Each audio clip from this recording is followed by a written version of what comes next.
Rome was founded in 753 BCE by Romulus, who became its first king. The city grew from a small settlement to a powerful kingdom, laying the foundation for its future republic. In 509 BCE, Rome transitioned from a monarchy to a republic. This new system allowed citizens to elect leaders, creating a balanced government with consuls, senators, and assemblies.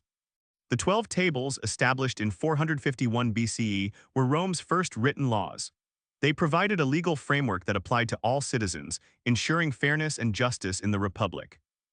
The Punic Wars, 264–146 BCE, were a series of conflicts between Rome and Carthage.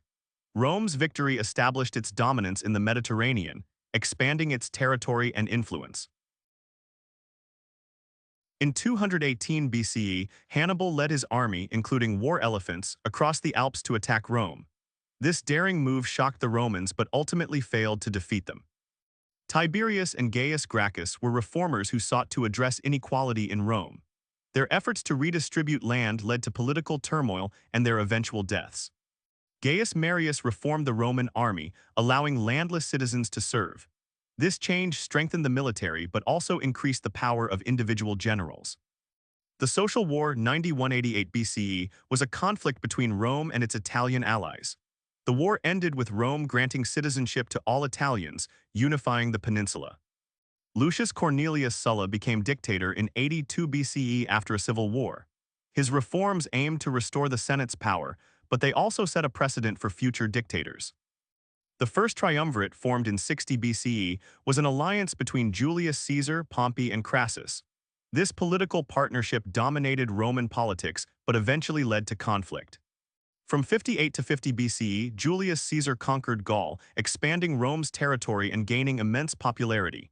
His victories were documented in his famous work, Commentarii de Bello Gallico. In 49 BCE, Julius Caesar crossed the Rubicon River, defying the Senate's orders. This act marked the beginning of a civil war and the end of the Roman Republic.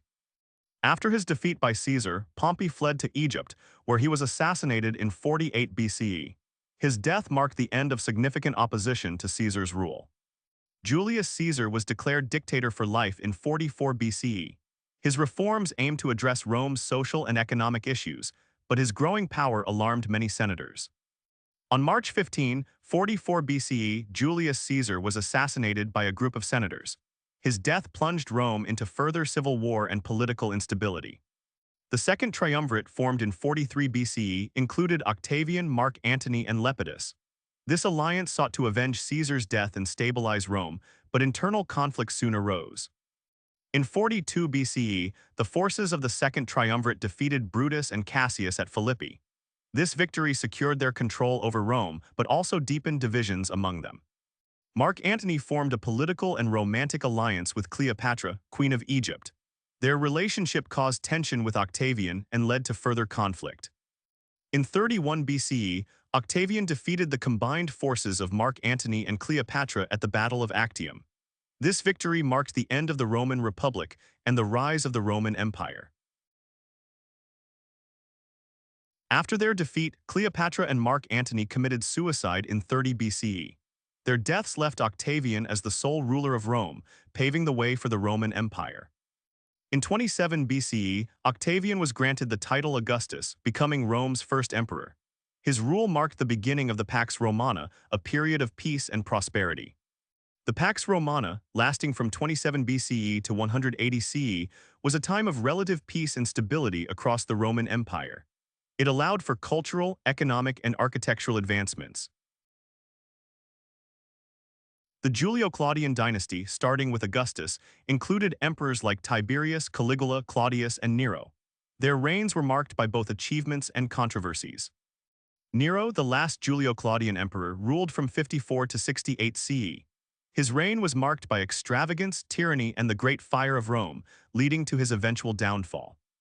In 69 CE, Rome experienced a year of civil war known as the Year of the Four Emperors.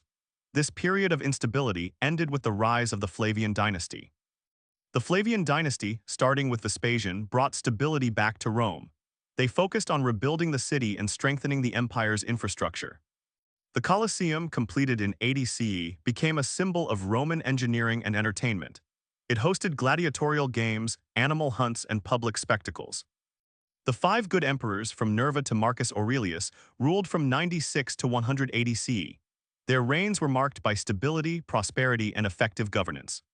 Trajan, one of the five good emperors, expanded the empire to its greatest territorial extent. His reign was marked by military conquests and public building projects. The Antonine Plague, occurring from 165 to 180 CE, devastated the Roman Empire. It weakened the population and the military, contributing to the empire's eventual decline. Marcus Aurelius, the last of the five good emperors, ruled from 161 to 180 CE. His reign was marked by philosophical writings and constant military conflicts.